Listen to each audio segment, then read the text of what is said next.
Lalabas po ng bansa si Pangulong Bongbong Marcos para lumikom na naman ka-coffee ng investment mula sa mga banyagang negosyante. Ayan, magtutugo po ng Indonesia ang ating presidente para dumalo sa ASEAN Summit. Magaganap po yan September 5 ata ito ka-coffee. Mukhang September 5 po alis ang ating presidente para dumalo dyan sa mahalagang pagpupulong dyan po sa Indonesia.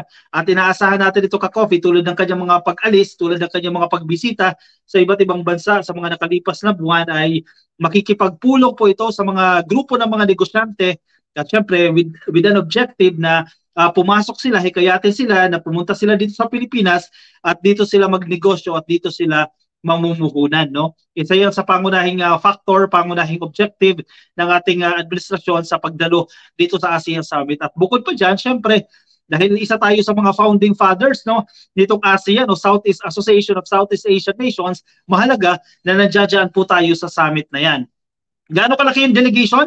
Gaano karami yung pupunta? Abay, hindi pa po finale yung listahan ng mga kinatuan po ng gobyerno na dadalo po dyan sa Indonesia para sa summit na yan. Ang sigurado lang dito ka-coffee, yung heads ng tatlong pillars, ang secretary ng DFA, ang secretary ng DSWD at ang secretary po ng DTI ang tiyak na dadalo dito sa ASEAN Summits na yan.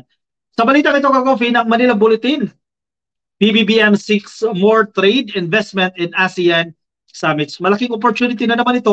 Magandang opportunity na naman ito sa Pilipinas para ipresenta ang ating sarili at ikayatin ng mga negosyante na pasok po kayo sa bansa namin. Binago po namin yung ilang polisiya ng pagninegosyo para makagawa ng trabaho. At ang objective natin dito, mapaunlad lalo ang ekonomiya ng Pilipinas o ng bansa. President Ferdinand Bongbong Marcos Jr. will be pitching for more trade and investment during his next week's trip to Indonesia for the 43rd Association of Southeast Asian Nations or ASEAN Summit and related summits. Yan po yung sinasabi dito ng isang opisyalis ng Department of Foreign Affairs sa kanyang press conference kanina dyan po sa Malacanang. Next week na po yan. Aalis po ang ating presidente papunta po ng Indonesia. Sino yung coffee natin na nasa Indonesia? DFA Assistant Secretary for ASEAN Affairs, si Sir Daniel Espiritu, said this dates ahead of Marcos' participation in the said regional meet, which will run from September 5 to September 7. 2-3 days lang yan ka-coffee, 5, 6, 7. Dyan po yan sa Jakarta, Indonesia.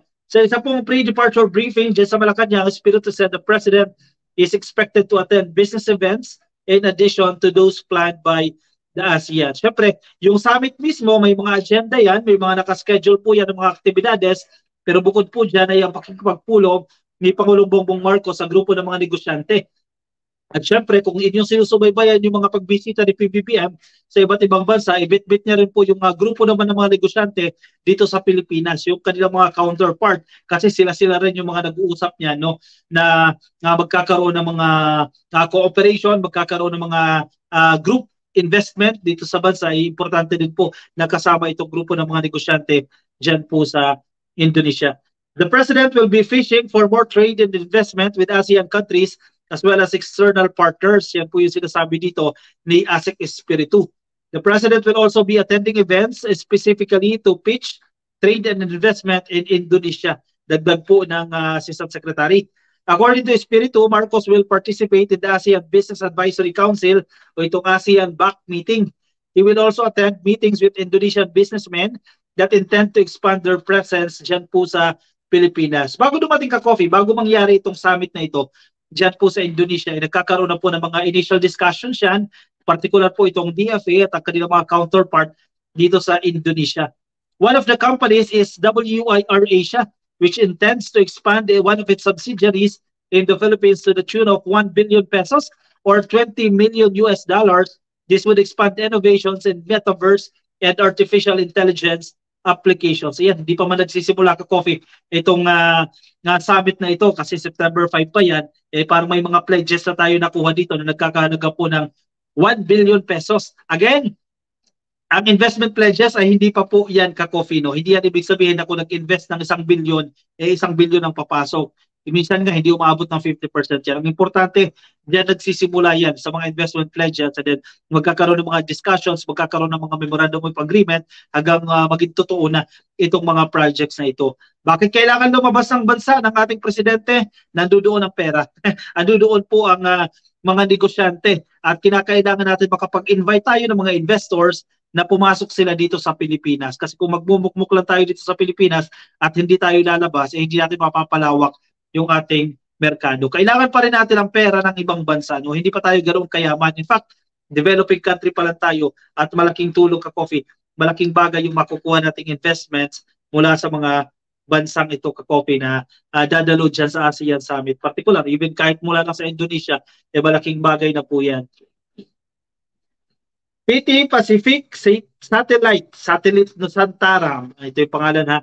PT Pacific Satellite Nusantara, who signed the letter of intent in September 2022 to the Philippines, is expected to attend the meetings. The company will present to Marcos the progress of its project in the Philippines and the launching of a satellite in December 2023. They also plan to allocate 13.5 gigabytes per second of bandwidth for the Philippines. So imagine isa itong bunga ka coffee. Nagkaroon sila ng intent, nagbigay sila ng interest na mabuhunan o mag-invest dito sa Pilipinas noong September 23. At iyan ka coffee, mag-update na ito. October, November, December, January, February, March. Bago almost 1 year ka coffee nakalipas, 11 months ang nakalipas, and then ito mag-update na sila. Imagine, kung hindi nangyari yan, hindi yan nag-pledge noon last year, no? Wala ito ngayon. So, wag kasi isipin agad na once na nag-pledge na yan, andyan agad bukas. Hindi ganoon ka coffee. Marami pa pong pinagdadaanan. Siyempre, kailangan din maging maingat ng Pilipinas sa pagsusuri no, dito sa mga gustong pumasok ng Pilipinas kasi malay mo, iba pala ang intention niya sa Pilipinas. Hindi basta-basta. Hindi ibig sabihin may pera, i-allow mo na. Siyempre, kailangan mo rin yung busisiin, no? Baka naman kasi iba yung intention yan. Bakit sila papasok dito ng Pilipinas? Masusing pag-aaral ang kinakailangan dyan sa mga negosyante na gustong pumasok dito po sa ating bansa at dito sila mamuhunan. Malaking bagay po yan para sa Pilipinas. Kaka-issues po natin. Erwin Lopez, good evening ka coffee. Sana gawin na ang China ang 30. Erwin Lopez. O gawin na ng 13 line yung claim nila para akma na sa maging 13 Judas. Erwin Lopez, ayos na. So magay, noon 9 lang. Ngayon, ginawang 10. Sige, expand na nila. Gawin na nila 13. May punto ka dito, Erwin Lopez. No? In short, tingnan mo ka coffee, parang huwag nyo seryosohin. Yun ang mensahe dito. Huwag nyo seryosohin. Dahil sila lang naman ang nagre-recognize dito. Yun lang ka coffee. Pag i-apply na nila sa totoong buhay yan. Perlas ang Pilipinas, sakot din ang China sa war. Huwag tayo pabubuli sa mga incheck na yan, sabi ni Perlas ang Pilipinas.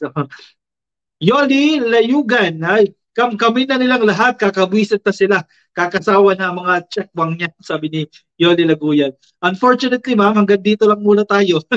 Di ba? Hanggang diplomatic protest lang tayo dahil ang ating ekonomiya ay malaking factor din nakadepende sa China. No? Parang we cannot just cut the ties between the Philippines and China. Hindi ba sa ganoon ka daw kakapilo? Ma'am Yoli, gabi na. Hello po sa inyo. Magandang gabi. Rafi Esplana de Soasido.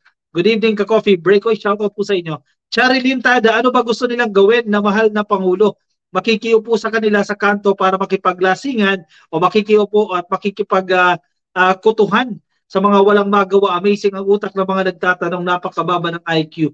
Wow, sabi ni ba nag-comment dito ni Charilyn Tada. Magaling talaga ang China kahit nandash. Gini, pero sabi ni Sir Edwin kanina, gawin ng 13. Ito, negosyante, tumubo na, no? 9 dash line lang, kaya naging naging 10 na Gini. China versus the world na. Natawa lang ako kasi kalyado ng China ang India, pero mukhang mapapalaban sila sa India. Ngayon, nangyari dyan ka coffee. Strongly opposed, yan ang sinasabi dito ka coffee, ng India dito sa labas na bagong mapa ng China. Eduardo Ayape, hello po sa inyo, sir. Magandang gabi po sa inyo. Rosalina Gonzalez, shoutout po sa inyo, nakikinig dyan sa Facebook. Kay Camboli Monix, nasa Facebook din. Si Amy Balmeo, shoutout po sa inyo. Kay Amadeo Kunanan, kay Rene Buhay Vicente, shoutout po sa inyo. Ma'am Merlin Saldanya, hello ka coffee. sa lahat po na nakatutok sa atin dyan sa Facebook. Sana ka-coffee, naka-follow lang kayo. Click nyo lang po yung follow o di kaya i-click nyo lang po yung like ka-coffee. Kung nasa YouTube kayo, i-click lang po ang subscribe, libre, walang bayad dyan ka-coffee. At available na ang ating mga ka-coffee merchandise. Kung interested po kayo, i-message nyo lang po ako sa aking Facebook page ng ka-coffee o di kaya sa ka-coffee break. Alright? May ito pa tayong topic. Nakakatawa yung mga komento nyo dito.